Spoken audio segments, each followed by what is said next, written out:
Encantado, bienvenida. Gracias, buenas tardes, encantada, muy amable y gracias por la invitación. Queríamos conversar un poquito con usted. Usted pertenece a una de las comisiones más importantes, que es la de educación.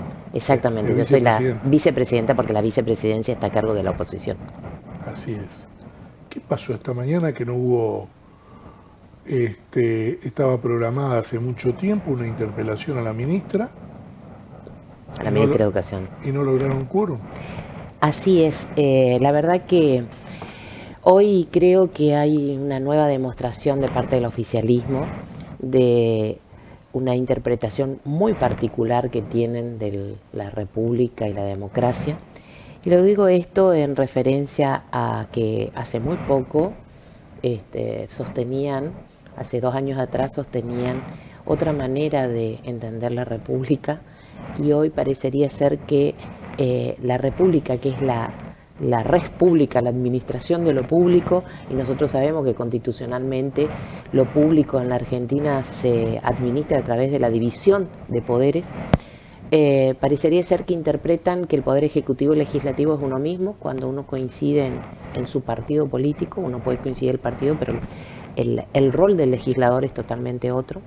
El oficialismo hoy no se sentó en el recinto para que haya el quórum, para que justamente la ministra pueda cumplir con lo que decía la resolución legislativa, que era ser interpelada en distintos temas que surgen justamente no del capricho ni de la arbitrariedad de la oposición, sino del reclamo que hacen muchos sectores vinculados al sistema educativo y a la comunidad educativa en general. Eso hay que remarcar, porque si no parecería ser, no sé, que un día amanecimos con frío y se nos ocurrió interpelar a la ministra. Yo creo que los diputados y diputadas del oficialismo tenían la obligación de sentarse hoy a dar quórum, porque saben ellos, muy bien saben, que nadie tiene quórum propio, que necesitamos de todos los legisladores, de todos los bloques y del compromiso de cada uno de nosotros para que las cosas ocurran dentro de la legislatura. Pero, diputada, si ustedes pidieron la interpelación, los que tienen la obligación de formar el quórum son ustedes. Nosotros, todos los diputados y diputadas que firmamos el pedido de interpelación, hoy estuvimos sentados en el recinto. Yo tengo entendido que hoy el peronismo tiene 17 bancas. No, el peronismo, o sea, la oposición en su espectro, en su total espectro, sí, pero aún así no tenemos 17. Porque hay que pensar que, por ejemplo, el diputado Bergia, que es el NEPAR, que formaba parte de nuestro interbloque, hoy no forma parte de nuestro interbloque. ¿Y estuvo o no? No estuvo.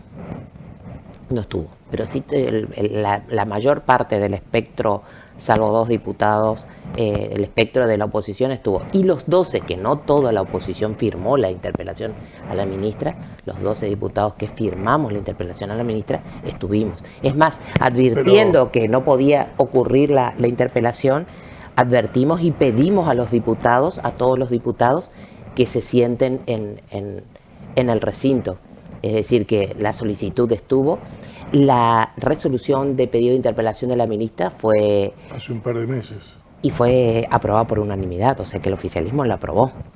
Sí, pero ustedes se tendrían que haber comprometido con la oposición a lograr el quórum, si ustedes fueron los que pidieron. Esto es la herramienta de formar quórum o no. Depende, esto es lo que usted decía recién, cuando uno es oficialismo, Totalmente. Utiliza el quórum de una manera, y cuando es oposición utiliza de otra. Sí, a nosotros cuando nos pedían interpelación fuimos todas las veces y como oficialismo siempre nos sentamos.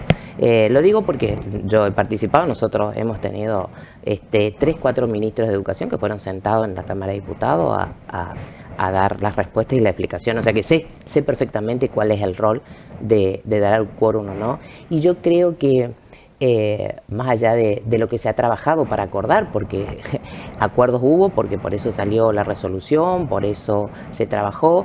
Esto no fue de un día para otro, esto hace 5 meses estamos atrás de esta interpelación, pero bueno, también hay que decir que el oficialismo tiene una responsabilidad en la administración de lo que es el poder legislativo. Bueno, y ha usado eso para que la ministra no se le interpele. También eso hay que decir, digamos. La falta de compromiso del oficialismo de dar explicaciones a la comunidad educativa de ciertas temáticas, problemáticas y falta de certeza en algunas cuestiones que me parece que si es tan exitosa como dice el oficialismo y la propia ministra en la manifestación de distintos medios, tan exitosa y tiene tantos logros, no veo por qué no podría sentarse a dar explicaciones, informaciones y datos que necesitamos en general los diputados. En este caso, podemos decir que los que presentamos el pedido de interpelación somos los diputados de la oposición, pero lo hicimos, por eso remarco esto, no desde una ocurrencia, sino justamente desde la demanda de sindicatos, docentes, no docentes, sí, sí, sí, de trabajadores, de los propios docentes, de las propias comunidades educativas. Pero sí coincido con lo que usted dice, que es una cuestión también de sentido político y de administración política. Eso totalmente de acuerdo. Pero así como podemos asumir que nosotros no logramos hacer entender al oficialismo la importancia que es que la ministra esté sentada ahí, claro, también es cierto que el oficialismo no hizo mucho para entender la cuestión. Ahora, ¿cuáles eran los temas que tenían que le habían ustedes elevado a la ministra? Nosotros hicimos un grupo de cuestionarios en tres sectores, tanto administrativos, económicos, financieros, como pedagógicos, lógicamente, ¿no? Pero el hecho que motivó principalmente el pedido de interpelación, porque fueron los sindicatos los que se pusieron en movimiento y alerta, fue la intervención de la Junta de Clasificación. Si bien es cierto que la Junta hoy no tiene asumidos, pero sí ya cumplió fueron elegidos los representantes de los sindicatos dentro de la Junta de Clasificación, también es cierto que el hecho de la intervención ocurrió. Ahora, ¿por qué ocurrió? No lo tenemos en claro. Porque, bueno, hoy queríamos justamente escuchar a la ministra Sol. Aún cuando la ministra... Nosotros en algún momento pensamos que iba a pasar lo mismo que con el ministro de Seguridad, digamos, ¿no? Que leyó, hizo un informe cerrado, no permitió un feedback, no permitió preguntas, pero bueno, pensamos que a lo mejor podía ocurrir lo mismo, digamos. Pero en este caso creo que fue más grave la cuestión... la actitud democrática, digo yo, porque la política está llena de actitudes, digamos, ¿no? Sí, sí. Y la actitud de elegir no ir y no sentarse. Leí algunas notas de algunos diputados del oficialismo diciendo que la ministra fue porque estaba en las inmediaciones del recinto, pero estar en las inmediaciones del recinto no es estar en el recinto, digamos, ¿no? Y el quórum no se da estando en el salón del bloque, el quórum se da en el recinto sentado cada uno en nuestra banca. Claro, hay que, desde el punto de vista político, usted tiene que pensar también si al oficialismo hoy le conviene poner a un ministro en la Cámara de Diputados. Sí, seguramente que es la evaluación que ellos hicieron, digamos, lo cual no impide que nosotros digamos lo que tengamos que decir. Pero por supuesto. Pero yo ayer cuando leí la nota de ustedes pidiendo el quórum dije... evidentemente no lograron acuerdos como para sentar a 17 diputados, porque si no, no tenían por qué sacar esa nota ustedes ayer.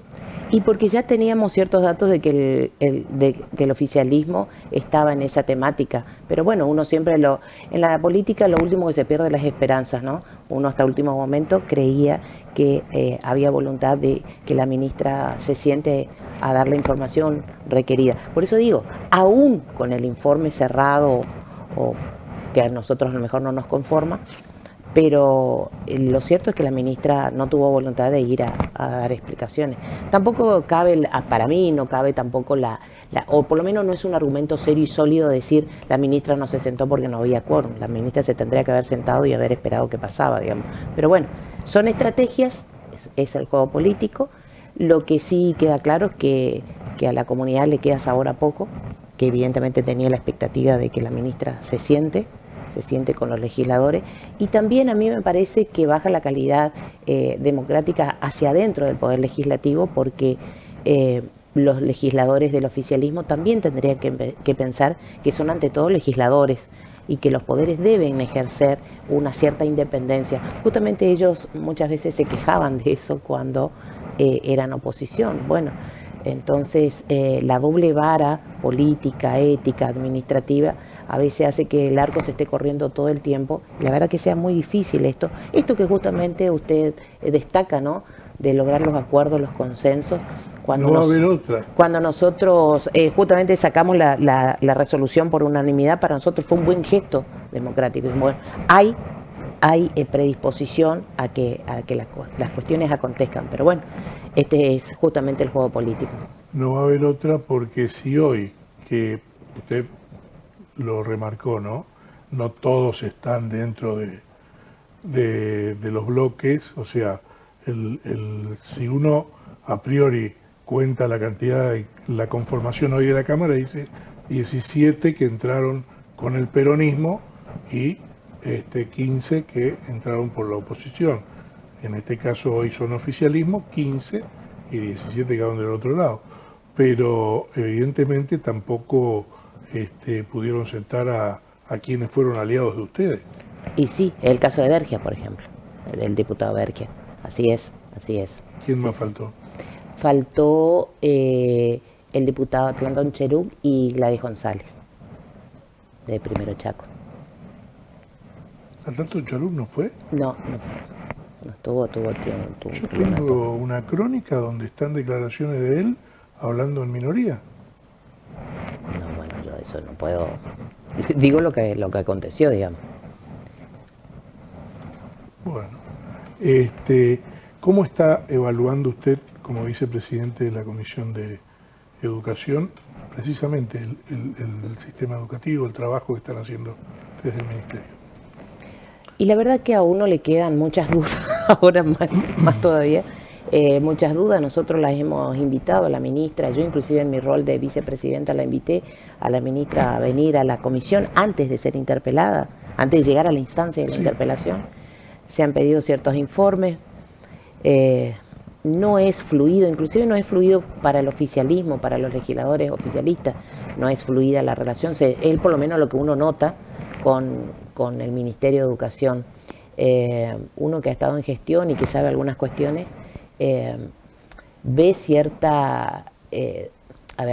deterioro de políticas socioeducativas en el aspecto pedagógico cuando uno entiende, a partir de la ley nacional del 2006, uno entiende que las trayectorias escolares deben ser cuidadas por el Estado. Es el Estado el que tiene la responsabilidad de cuidar trayectorias escolares y debe serla en toda la gama que significa la trayectoria escolar de una persona y de un ciudadano, desde el jardín de infantes hasta los 17, 18 años que debería irse del secundario. Ahora, bueno, nosotros sabíamos que no todo el mundo tenía la posibilidad de comprarse una computadora. Bueno, una política pública de entrega masiva de computadoras para que más o menos uno igualara el piso. Uno puede estar de acuerdo, un poco más, un poco menos. Nosotros me acuerdo que nos fuimos del gobierno discutiendo, fíjense la discusión que dábamos, si también había que dar, porque le dábamos a los chicos de cuarto y quinto año, si había que dar a los chicos de primero, segundo y tercero y de sexto y séptimo grado. Nos fuimos discutiendo eso. Hoy no hay para nadie computadoras, las computadoras que se entregaron tampoco tienen mantenimiento. Por dar un ejemplo, digamos, ¿no? Nosotros nos fuimos entregando miles y cientos de libros y manuales en el 1 a 1, o sea, un manual para un estudiante, para un docente.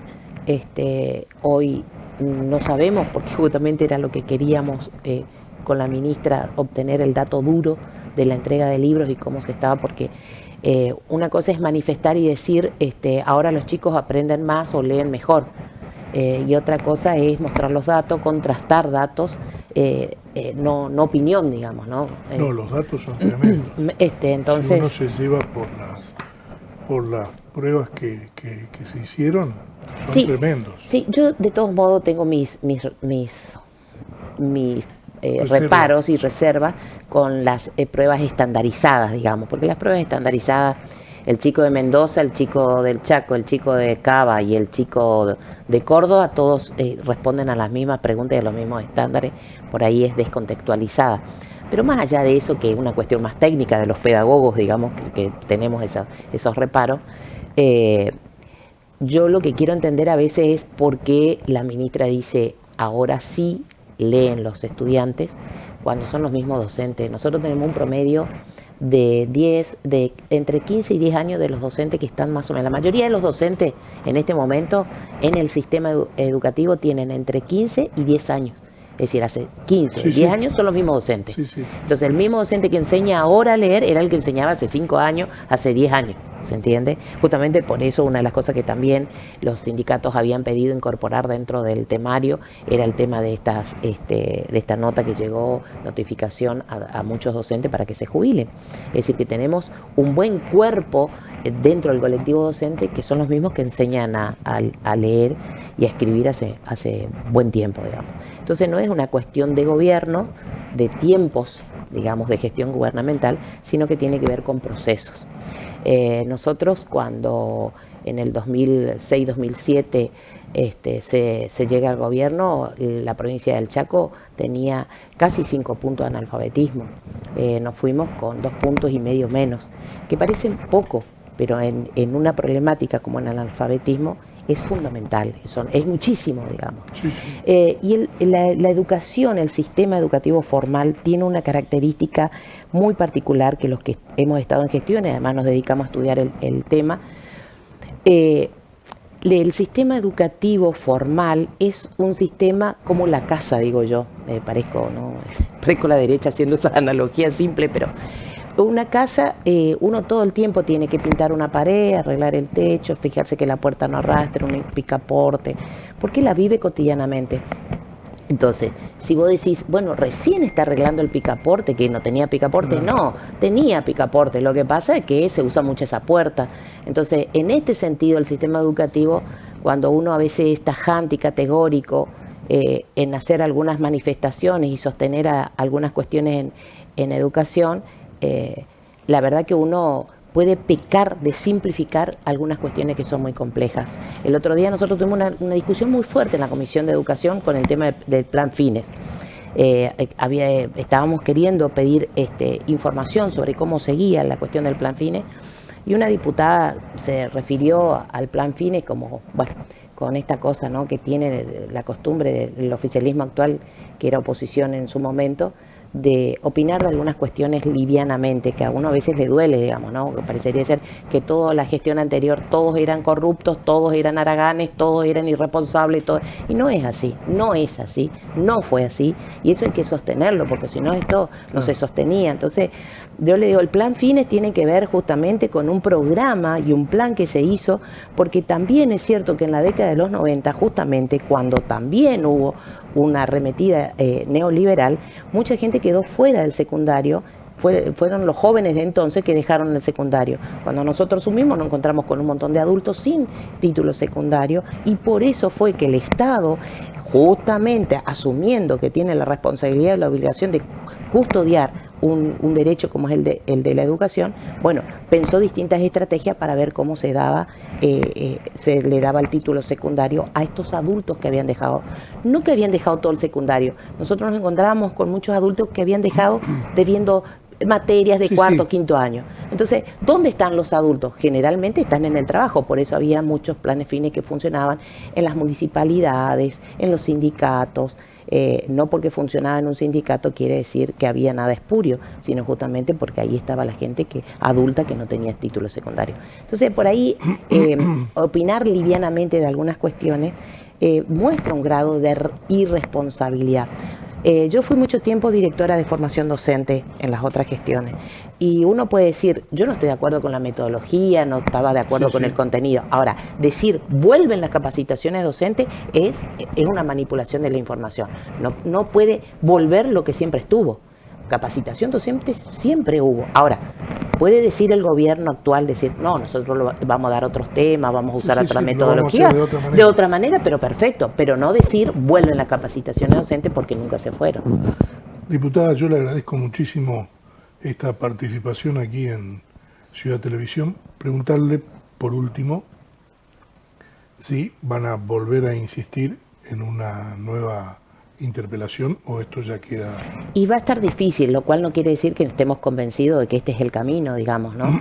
Esto tardó 5 meses. Claro.